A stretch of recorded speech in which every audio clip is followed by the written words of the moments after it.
Welcome, everyone. I'm Sheila Budoff with Arlington County's 55 Plus program. I'm delighted. Today, we're going to have a special report from our man in Ghana, none other than David Young. And I'm thrilled to welcome him back from his adventures.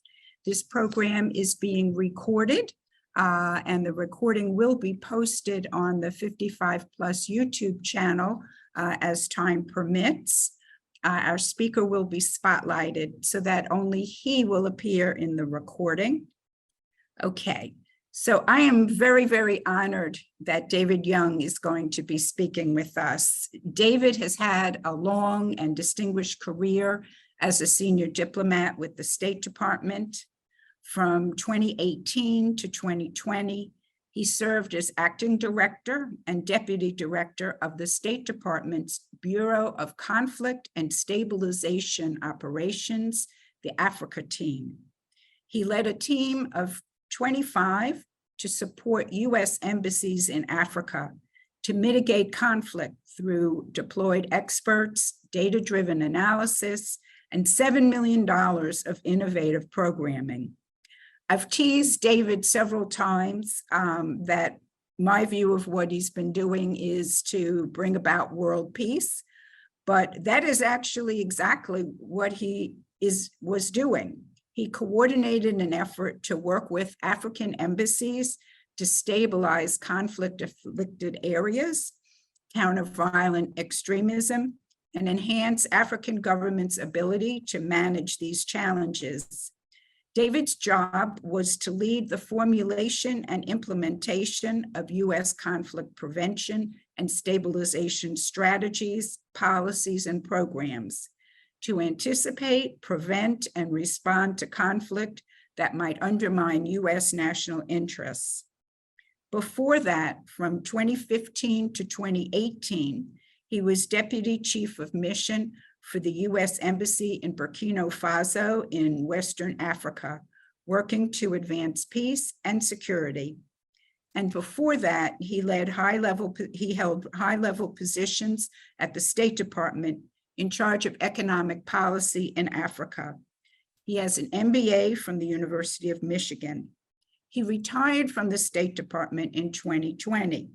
And we here at 55 Plus were extremely fortunate that in retirement, he chose to volunteer as a 55 Plus travel leader, where he has been truly wonderful and a very valuable asset to the program. And we have several other volunteer travel leaders online today cheering on our wonderful David Young. So he was venturing into retirement, getting into the swing of it, being a volunteer travel leader. And then, as can happen with people with high in-demand knowledge and expertise, the State Department called him out of retirement for a very special assignment. So they sent him back to Ghana and other coastal West African countries for 5 months out of retirement to continue his work toward world peace. He's just gotten back to the US about 3 weeks ago from this 5-month mission. And I'm delighted that we're going to get our very own report from our man in Ghana today. And we'll hear all about it. David will speak, and then I'm asking if you could please hold your questions until the end, and David is going to allow time to answer your questions. You're most welcome to enter your questions in the chat as we go, but they will not be addressed until the end. So I'm just going to spotlight David so you will see him. And I'm going to turn it over to David Young, our man in Ghana. Thank you, Sheila. That's very kind. Thank you for that intro. So yes, I've had the honor and privilege of being our man in Ghana. I'm proud to be an Arlington 55 Plus travel leader, and pleased that a few of my comrades are on. I'm glad there's this interest in West Africa. I will share some slides in a moment with some maps, which are always helpful, and some aspects of policy of what I and we were doing without getting too much into those weeds. And my Wi-Fi is good. I'm coming to you from the Omega Institute in the Hudson Valley, which is a cool place. I'm at a singing camp. There is thunder lurking in the background, so I hope that that doesn't squelch the Wi-Fi. But for now, the connection's good. Mache, as they would say in Ghana, in Twi language, and I'm proudly wearing a Burkina Faso shirt. I have a lot of African shirts in my closet. So a caveat at the top. I am technically a U.S. government employee at this moment on this post-retirement contract. So I think I have to say that the views are my own, although I will be trying to articulate what is U.S. policy, but I have to have that caveat. And I have three top line messages. And one is I am an Africa optimist. I'm an Africa enthusiast, a huge fan of Africa. Its amazing diversity, variety, complexity, linguistically, colorful, a lot of colorful shirts, a lot of challenges and a lot of opportunities. In the 49 sub-Saharan African countries, and which is how State Department structures its coverage of the continent. And so there are, of course, 6 more in North Africa. So there's a total of 54 or so in the African Union. So I am an optimist personally. I have served, as Sheila said, most recently in Burkina Faso as Deputy Chief of Mission. I've served in Gabon. I served in South Africa.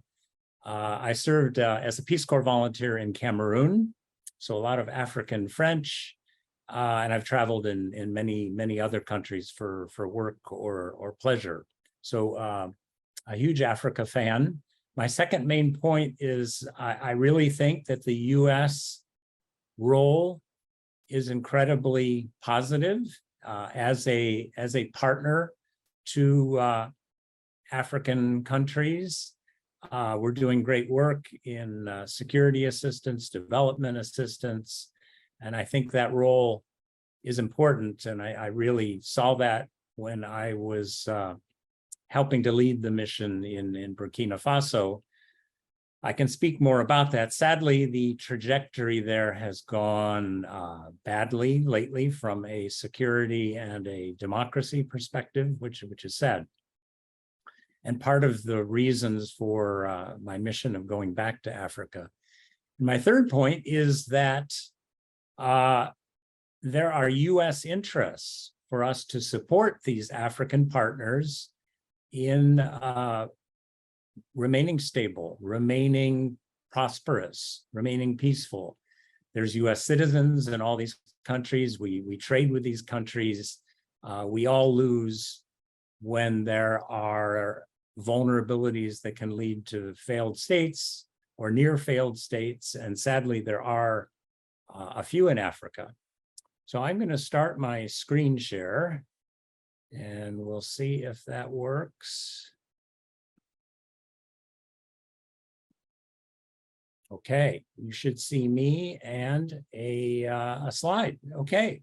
Looks good. So, I will share a few maps because I think there'll be a lot of interest. Oh no, I hope you don't lose me. The electricity flickered here.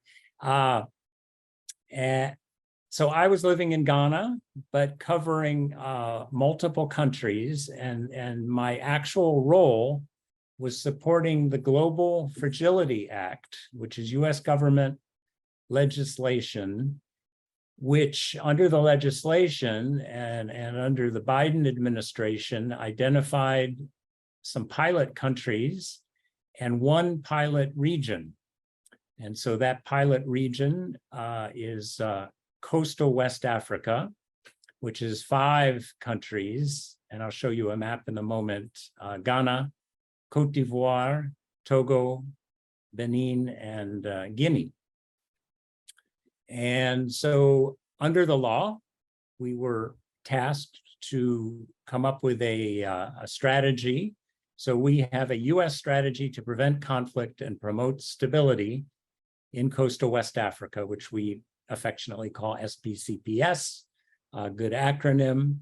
And I will talk in more details about that. So here's a map. So you get a sense of the countries I'm talking about. And I was in, I think you can see my cursor. I was in Ghana, living in Accra. It is the only English-speaking country of the five. Guinea, Cote d'Ivoire or Ivory Coast, Togo, Benin are French-speaking. And the commonality here, sadly, is the vulnerability from the threat from Burkina Faso and Mali from violent extremism. And so the Global Fragility Act tasked the US government to work with partners that are fragile to vulnerability and to coordinate all of our resources to that effect, and to coordinate with local partners and to coordinate with donor partners. And so my position, which was a huge privilege to be representing this mission, was to fill a gap. So in September, there'll be a regular Foreign Service officer posted for 3 years in Accra to be a senior regional coordinator for this effort. But they, in the meantime, they used a colleague, went out on a rotation, and then I went out in a post-retirement contract to work on this. But this gives you a sense of the region. Burkina Faso, where I had the honor of serving from 2015 to 2018. Lovely people, but a tough country, tough conditions, prone to drought, prone to food security challenges.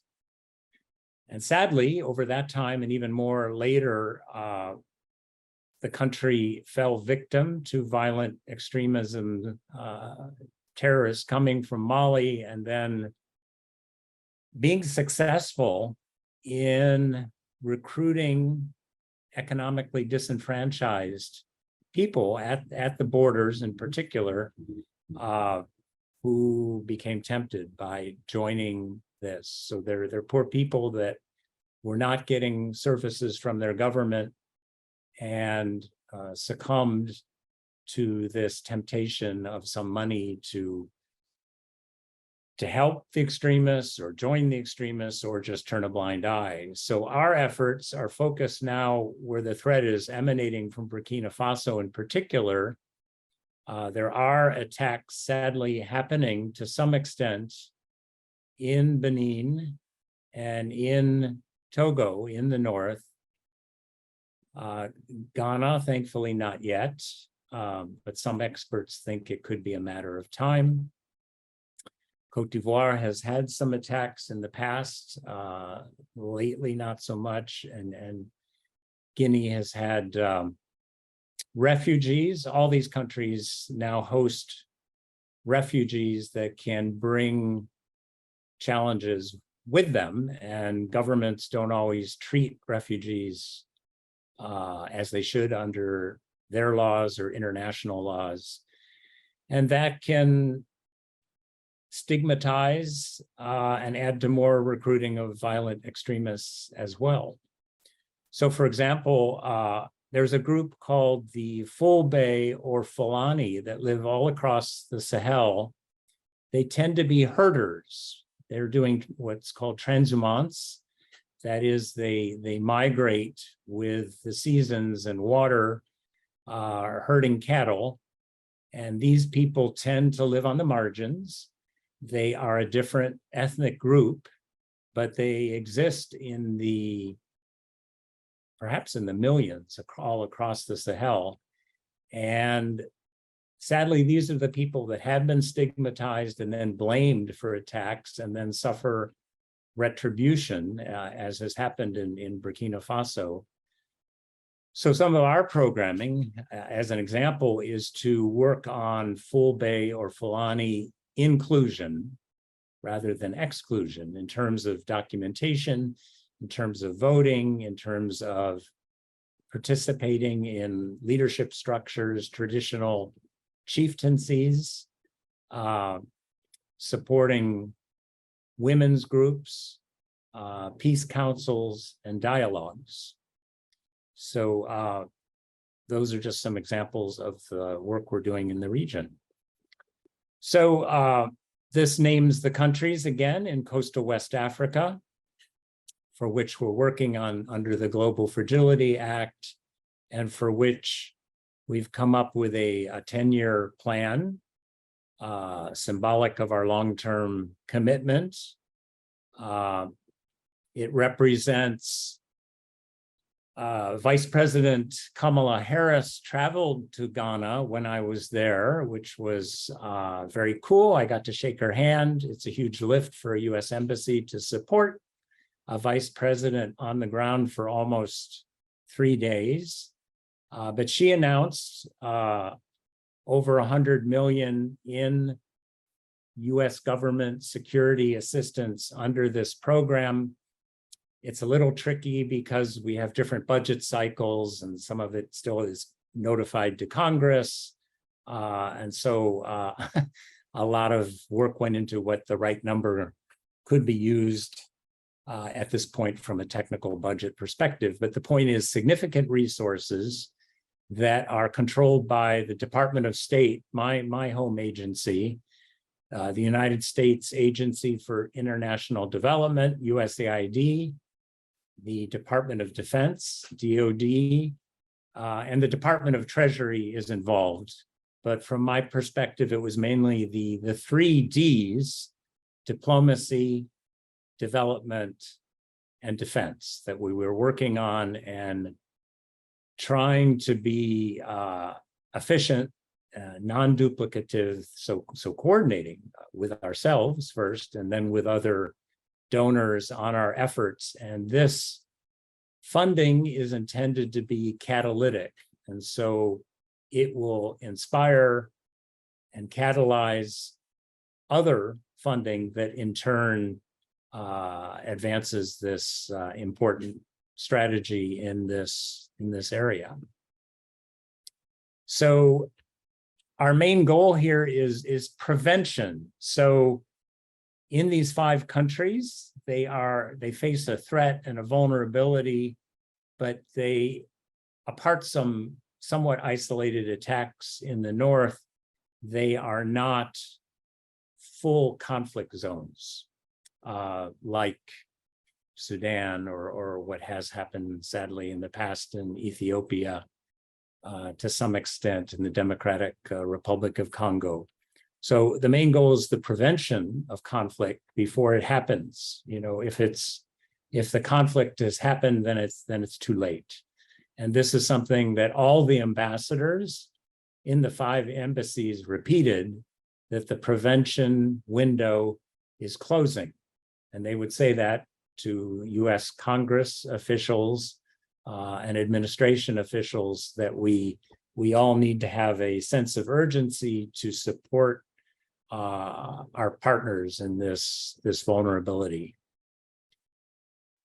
So stabilization is the technical term when conflict has more already happened. And so we're focused on prevention, we're focused on partnerships to support conditions for long-term stability, and obviously economic growth, economic resilience is a major part of that. So we're aiming for prioritization and efficiency. So many experts have worked on conflict, have worked on fragility, have worked on vulnerability. And so some of the challenges are this sad expansion of violent extremism in the region, which creates more marginalization of ethnic groups like the Fulbe Fulanis that I mentioned, at the border boundary areas. And there has been democratic backsliding in some of these countries. I can go into a little more detail, but Guinea suffered a coup, which is then big democratic backsliding. Burkina Faso had 2 coups in 2022. That leads to certain restrictions on what the US government can do under law, particularly in respect to security assistance. Togo is a flawed democracy with an entrenched ruler, with flawed elections, but he is our partner in this fight. And so the ambassador there is working on us to still find ways to partner with that government to support this fight. And then in the background, you have climate and environmental challenges. These are areas that will suffer with climate change, more droughts, more challenges to agriculture and food security, and inevitably more conflict over land and more conflict, for example, between herders and farmers, which is a huge issue in these countries, in Burkina Faso, in Nigeria, not part of the specific group, but a country that faces a lot of farmer-herder violence. So what we're trying to support, what our resilience factors are, social cohesion.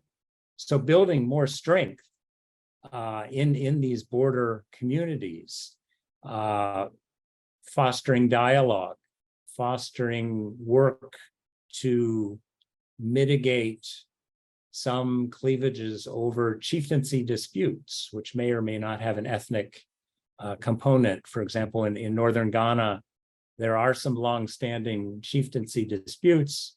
So we are trying to support dialogue. We're trying to support women and youth to participate in potential solutions, to make sure that these don't become sources of cleavages that bad guys can come and try to take advantage of. Democratic governance, we work hard to help these countries fight corruption, for example, to support democratic inclusion, support free and fair elections, and that is an activity that we take in all 5 of these countries and other countries. We support the security sector. That's a huge part of the solution, but never the sole solution. And in some of these countries, one of the issues, I think, in Burkina Faso, if a poor villager near the border sees the host government security forces, do they run toward them or run away from them? And sadly, that's part of what happened in Burkina Faso. The security forces were not trained in human rights type activities. They were not that well equipped. They suffered victims in conflict with the violent extremists. They used some volunteer forces that sometimes had conflicts between ethnic groups and might be more prone to stigmatize Fulanis, Fulbeys, for example. And so this is a part of the solution, but not the sole solution. It's ultimately about economic potential. It's ultimately about economic inclusion, economic resilience, economic participation in the economies, and the government providing services for education, for health, for participating in the democracy. So as plans do, we have objectives and we have sub-objectives. I won't go into many of the sub-objectives, but our number 1 objective is social cohesion. Social cohesion is strengthened within and between at-risk communities. And a lot of this work is USAID, the United States Agency for International Development, and I'll give you a few examples of that.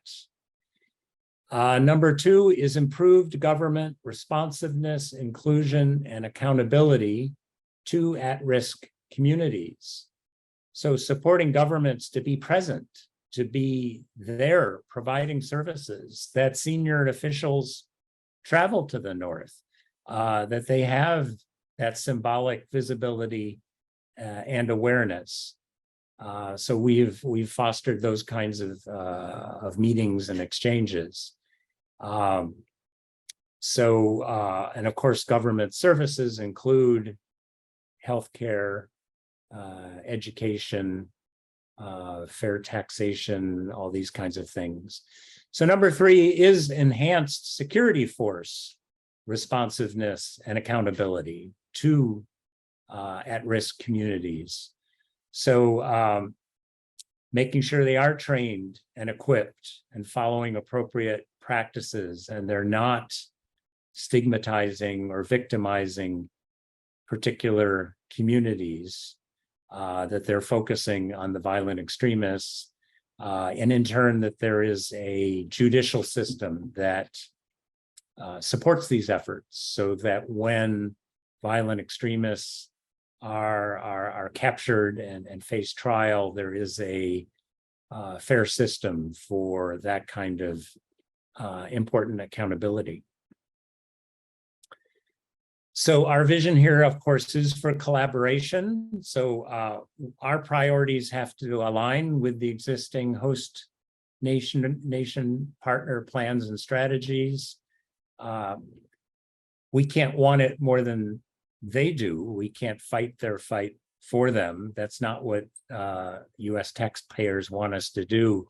But we can partner, empower, train, and support in many ways. We want to elevate our diplomatic efforts to advance implementation of the plan. So it's not just development programs, it's diplomacy. It's what my métier was. It was talking to host government officials in the capital, in the regions, in the local areas, to make sure that we have shared objectives. And we want to deepen collaboration with partners, including donors. So we don't want to be doing things that are different or duplicative or even conflicting with what the British are doing, what the EU is doing, what the like-minded donors are doing. Under the law, we're committed to do careful monitoring, evaluation, learning, and adaptation to all our efforts. So everything we're doing is including a huge component in that respect. And so we're enhancing interagency coordination between the agencies that I showed you the symbols earlier. And that was a huge part of my own job. As a state representative, I sat both at the embassy in the political section and at USAID, symbolic but meaningfully, to be part of that collaboration across diplomacy, development, and then in turn working with my defense colleagues to make sure we're coordinated with respect to support to security that includes many activities from AFRICOM, the Africa Command for the US Department of Defense based in Stuttgart, Germany. So I can go through now country by country. So here's Ghana. Ghana is a huge partner with the US. A fun thing of my being there, my father-in-law was a diplomat, and his first tour was newly independent Ghana. He went out in September 1957, 3 months after Ghana gained independence as the first in colonial Africa. So hugely important, hugely symbolic. just starting the U.S.-Ghana partnership, which has remained very strong. There is a significant African-American diaspora living in Accra, doing entrepreneurial business. Many travel there on sort of like a roots-themed sort of travel. I would say that Ghana is easier in a way in that they speak English. The other countries that I'm speaking about speak French. And it's sort of West Africa light. It's been a good economy. Thankfully, crime is not an issue in Accra or in most of Ghana. So it's a very welcoming country. But one remark the ambassador made was that, Ghana has been such an international darling, and they are not perfect. They took on too much debt, so they've had a macroeconomic crisis. They took on too much debt from China for infrastructure. And when there were negotiations to reduce the debt or find ways to mitigate the costs of the debt, adjust the debt, and China has not always been as good of a like-minded partner for those kinds of negotiations, although they did allow Ghana to move forward with an IMF program, which is a positive. But so they have faced some macroeconomic challenges. The government took on too many commitments for power agreements, so-called take-or-pay agreements, that contributed to that crisis. Corruption contributed hugely to the crisis. It is an issue. But we have partnered with them in many areas. For example, the Millennium Challenge Corporation, I'm a huge fan of that, MCC, partnered with Ghana for 2 compact grants for trying to reduce barriers to economic growth and therefore reduce poverty, increase prosperity, and then, of course, contribute to peace. So it's part of the equation in Ghana. So in the north, near Bolgatanga in the north, north of Tamale, there have been some chieftaincy disputes. So we do have programming aiming to mitigate political and intercommunal conflict so that violent extremists don't try to take advantage of that, try to take advantage of cleavages that exist in society to the detriment of peace and stability. Advancing sustainable economic growth and resilience, promoting accountable governance and inclusive development. So one USAID program is a regional program, and we're trying to support and act more regional because this is a regional threat.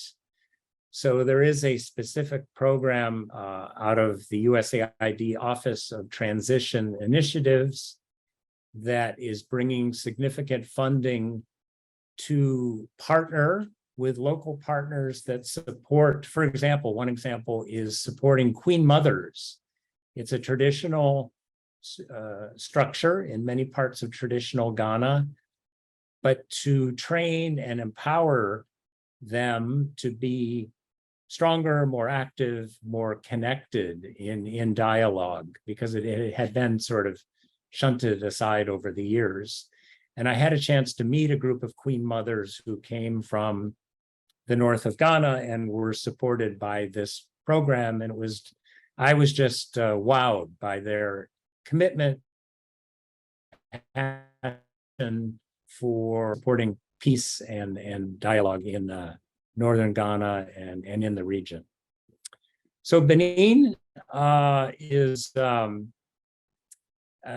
between Togo and Nigeria, just east of Ghana. So under the colonial sort of arbitrary system, there were a number of very narrow countries, very focused on transportation networks north-south to the capital and port. Benin is French-speaking. Benin sadly has suffered some attacks in the north to both security forces and civilians. Some IEDs, improvised explosive devices, have been left and then triggered, causing casualties in the north. So Benin is facing an urgent threat. But it's a country that we have supported economically. There was an MCC program there supporting the port, and it's one of the main ports in West Africa and Africa overall. We're supporting the transportation network north to Niger through another MCC program. So we're very focused on countering the threat of violent extremism, as well as transnational and maritime crime. We have other initiatives supporting maritime institutions and efforts. And so one of our main efforts there is more of a DoD presence in Benin. So they've added an officer at the embassy who's focused on security cooperation. They bring in teams of professionals who like special forces types, highly skilled professionals, to partner and train and do exchanges with Beninese or Beninois security forces. We're working to strengthen governance and institutions. Benin is somewhat of it's a democracy, but it's a flawed democracy, and we are trying to support combating corruption and supporting good governance, which is critical to being achieving stability and prosperity, promoting democratic values and adherence to international human rights standards. So Benin had a lovely national park in the north, which sadly is it's a red zone. It's a no-go area because it's become sort of a sanctuary for the violent extremists. A few years ago, there were some kidnappings of some French citizens, I think an American citizen. They were ultimately released. But so whereas people years ago went there and saw a lion and elephants, now sadly it's a no-go area and it hurts tourism in these countries. I would say also Ghana, Benin, and the others. One element of the tourism is the sad history, and that's the tragic history of slaving. And so there are slaving forts in Benin, also in Ghana. Kamala Harris visited one of them and gave a speech, a very poignant speech, powerful speech in Ghana at the Cape Coast Castle. I know Benin has a huge memorial to the slaving traffic on the coast. They have a city that's known for its local voodoo sort of culture. I went there some years ago, and there was a snake temple and some interesting traditional animistic sort of religious or cultural practices. So Côte d'Ivoire is the third. Côte d'Ivoire is a very significant Francophone, French-speaking country.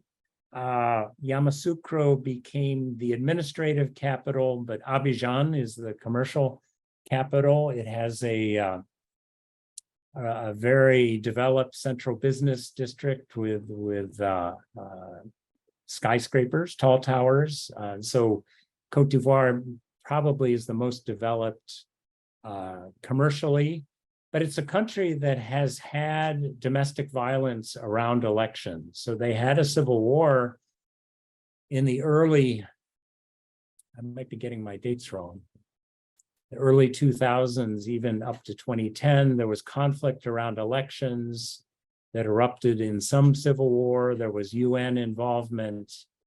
So in Côte d'Ivoire, although it faces the threat from the north for violent extremism, our mission in Abidjan is very focused on the risk of electoral violence and the risk of violence associated with elections. So priority initiatives, securing territory against internal, external, and illicit threats, advancing inclusive political participation, enhancing professionalization and accountability within the justice sector. So there's a training center just outside of Abidjan, which is a counterterrorism center, Académie Internationale pour la Lutte contre le Terrorisme, the AILCT, that we are supporting along with the French. And it's aiming to train more Africans from the region in counterterrorism, but of course, including accountability, human rights type training to make these forces more effective and follow the law. So we are also supporting the justice sector. There's a special office of the State Department called International Narcotics and Law Enforcement, INL, and they support civilian community policing, which is hugely important in these border areas to support local communities and try to get these people to speak local languages, or some in the north, recruit from the north to be in the security forces that will police in the north. So Cote d'Ivoire is a fascinating country, very dependent on cocoa. Ghana also as well, but Cote d'Ivoire is particularly dependent on cocoa, also coffee, and so a pretty dynamic economy, hugely supportive of the West. The French have faced challenges in the region as the post-colonial power. They were basically booted out of Mali and Burkina Faso, sadly, but Cote d'Ivoire has remained a friend to the French and to the US.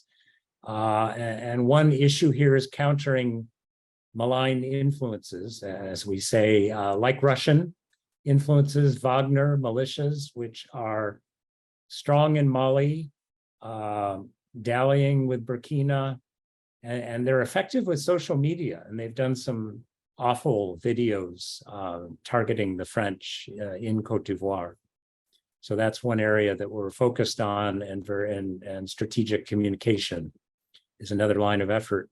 Guinea is a little bit of an outlier farther to the west, but still faces the threat from the north, from Mali. But they did suffer a coup.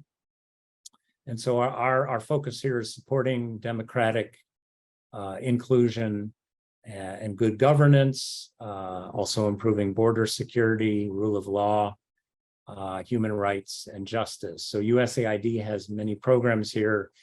DOD, Department of Defense, less because of the coup restrictions. Togo is the fifth, very skinny country. It was originally a German colony, then became a French colony. Part was split off with Ghana, suffering some attacks in the north. So we're very focused on supporting their counterterrorism capacity, professionalization of the security forces, but working to advance civil society empowerment and community resilience. Another example, we supported a regional dialogue in the north of Togo that included participation from Ghana, Benin, and Burkina Faso of officials that are involved with fighting violent extremism. So that was a huge success story and best practice. So we're aiming to be local and regional, coordinating across our agencies, looking for innovation.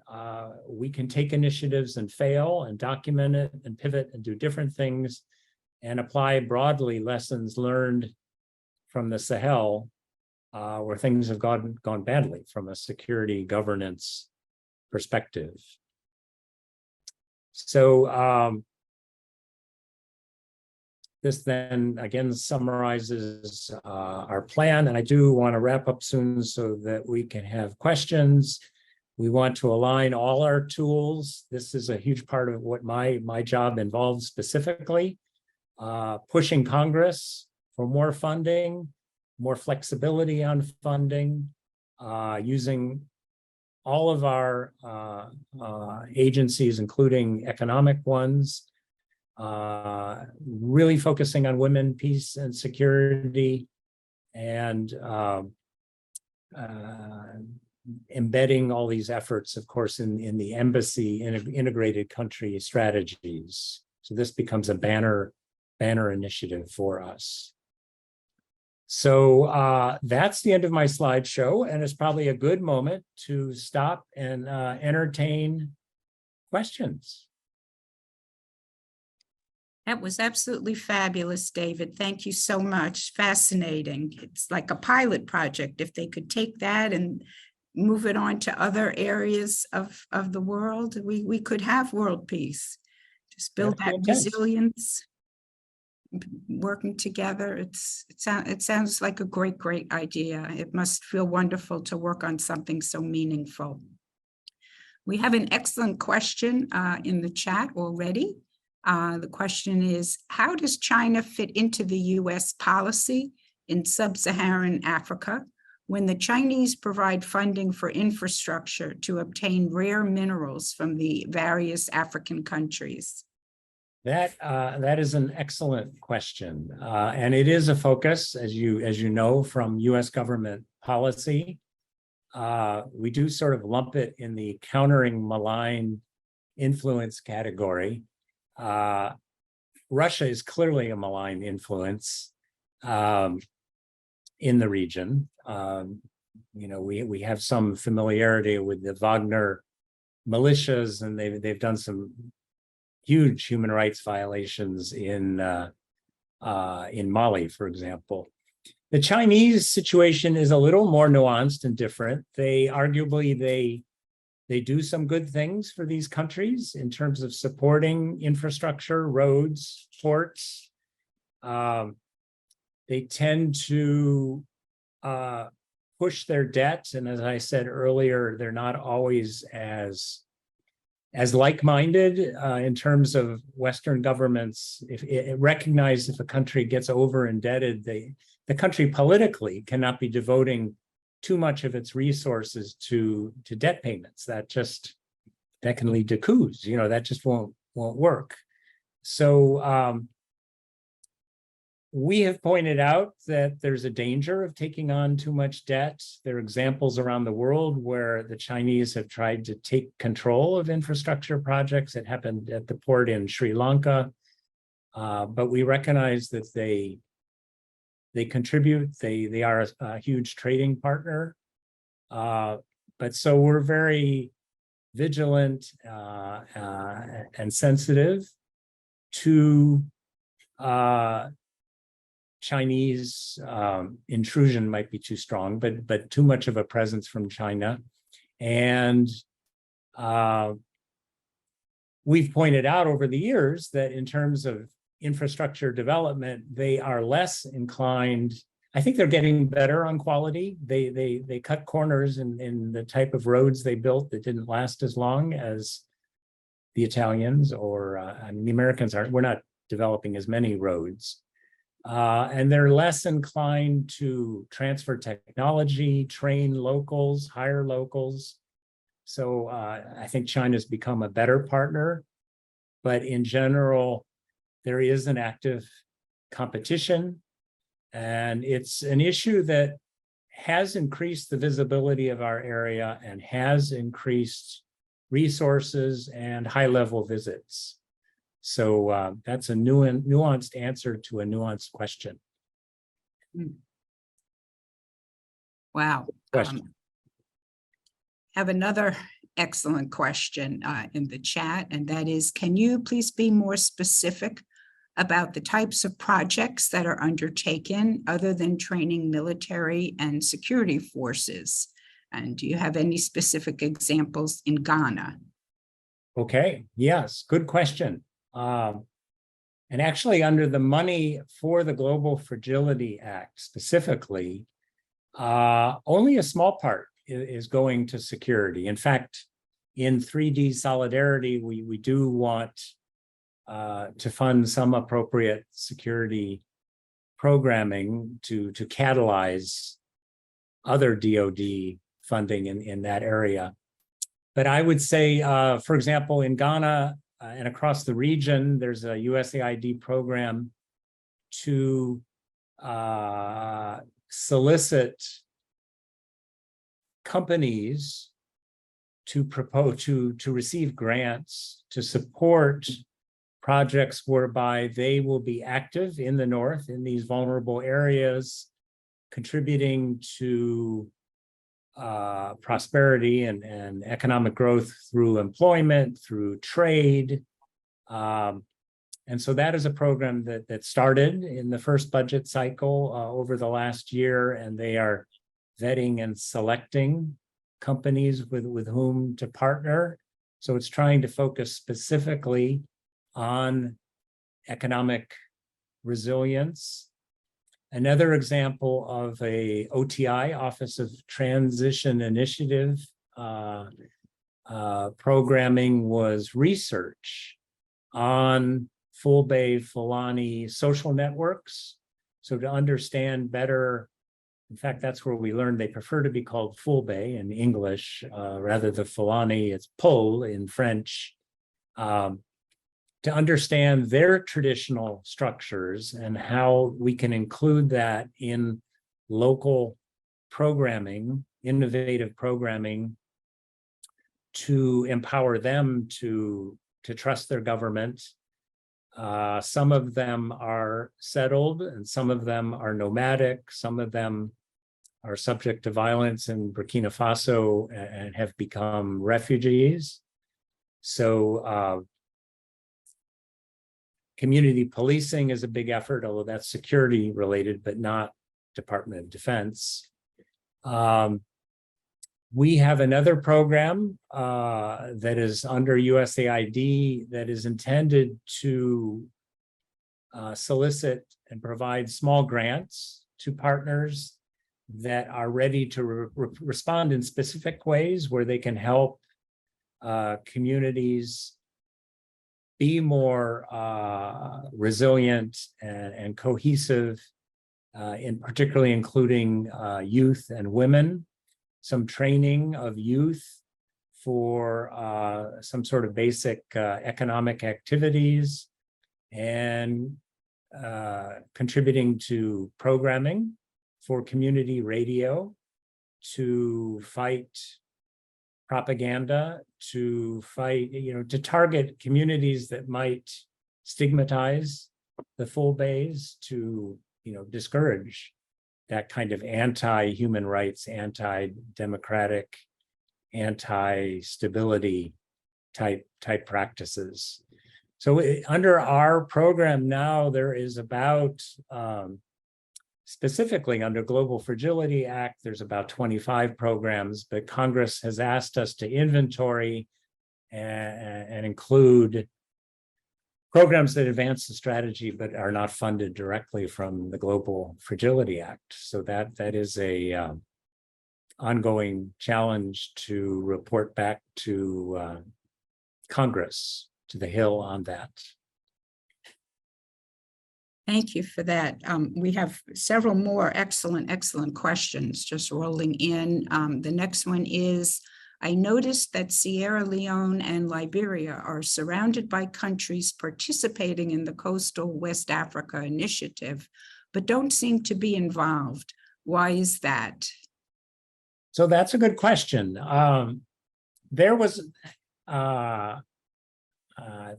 a huge process, both technical and political, to identify pilot countries. So the other pilot countries are Mozambique, Libya, Haiti, and Papua New Guinea. So they are pilots with whom we're partnering under this Global Fragility Act. And one region, the law required that a region be identified. So there was a careful selection of the region and a lot of interest in coastal West Africa because of it being vulnerable to fragility and this threat. And so the 5 countries selected all have significant borders in the north directly with Burkina Faso and Mali. And so they face refugee flows and they face the threat of violent extremists crossing to engage in illicit trade, to self-fund, or to make those governments look bad and commit violent extremist acts. So Liberia and Sierra Leone, while in West Africa and coastal, they do not border Burkina Faso and Mali. And so to be successful and as meaningful as possible, we had to wrap our hands around certain areas. And so the 5 countries were chosen, but the intent of the US government and the law is to share best practices, expand them, even where it's not specifically a pilot. So there are, of course, challenges in those 2 countries, but less directly on violent extremism. Good question. Thank you. Here comes another one. I understand that inflation has spiraled almost out of control in Ghana, and that although democratically elected, the Ghanaian government is perceived as corrupt and thus has little credibility to solve this or other problems impacting the population. Is this a realistic or overly pessimistic view of the situation? Fair question. This is coming from someone who has some good knowledge of Ghana. Well done. So it's a fair question. I do tend to be an optimist. I did say at the outset, but I did say that Ghana has been overrated as an international darling because it is flawed. It is a flawed democracy, although our own democracy has had challenges and flaws. So we can't be too. We have to practice humility, which has been my approach to diplomacy all through my career. Ghana did take on too much debt. Ghana did face macroeconomic crisis. Ghana did suffer significant inflation, food prices, energy prices. Yes, the Ukraine war is part of that picture, but part of it was self-inflicted. So luckily they're on the path of an IMF program. Ghana had coups in its earlier history, but has not in recent decades. They have had political transitions. There are 2 major parties. They have had peaceful transitions between political parties. So they've been a good example in that respect. The current government has rightfully been criticized over the economic situation, over corruption. Corruption is an issue in Ghana. So we are also we're careful, realistic, clear-eyed in our partnership because they are, I would say overall, a good example in Africa, but they are flawed. And so, we have to be clear-eyed about that, clear in our messaging, certainly in our private messaging. We work very hard on combating corruption. For example, there's an LGBTQ legislation that would penalize certain practices that were quite dismayed because the bill has gained some traction in the parliament, and of course we express an opinion on that's anti-human rights. So strong partner, valued partnership, but our partner has challenges and flaws. So all those points are fair. Thank you for that. We're going to make this our last question. We've gone slightly over time, but this is an excellent question also. Are U.S. companies directly participating in the Coastal West Africa Initiative, or is this primarily driven through U.S. government funding? So yes and yes. We're catalyzing it with U.S. government funding. We are trying very hard to encourage and involve U.S. companies. The Development Finance Corporation is a U.S. government agency. It used to be OPIC, and then it got changed in some respects. They have done work, a lot of work in Ghana, partnering with USAID on food security. So U.S. companies that are involved in agriculture, fertilizer, are being supported to improve economic resilience in the North because it makes good business investment sense. And so we're trying to do more. So I have had meetings with the DFC. I have had meetings with Millennium Challenge Corporation to be more supportive of U.S. private sector being part of the solution. They are active in Accra and in Abidjan in particular. And so we very much want that to be part of the solution, but in some ways we're still early days. These countries were, this region was just selected a little over a year ago, and we've ramped up efforts, in the past year. So these are all awesome and great questions, which are good. Thank you so very much. Ask hard questions of your officials. I always find that the best questions come when we have a really stimulating speaker and excellent presentation, because it reflects back. So thank you for a truly wonderful talk. Appreciate your enlightening us, and we appreciate all of your work as a senior diplomat to stabilize fragile countries and try to prevent violence, and hopefully build them up, and hopefully get some peace, at least in this area. And if it works, then to generalize it to other regions. Thank you for all you do, and welcome back again to the US. And we're thrilled to have you as a travel leader as well. Thank you all for joining us. We appreciate you being here. Don't forget to register for the fall. Take care, everyone. Be well. Thank you all. See you on the bus. Lots of great thanks in the chat, by the way. Very Okay. worthwhile session. People I appreciate appreciate it. We can continue the conversation on tour trips. it. Okay.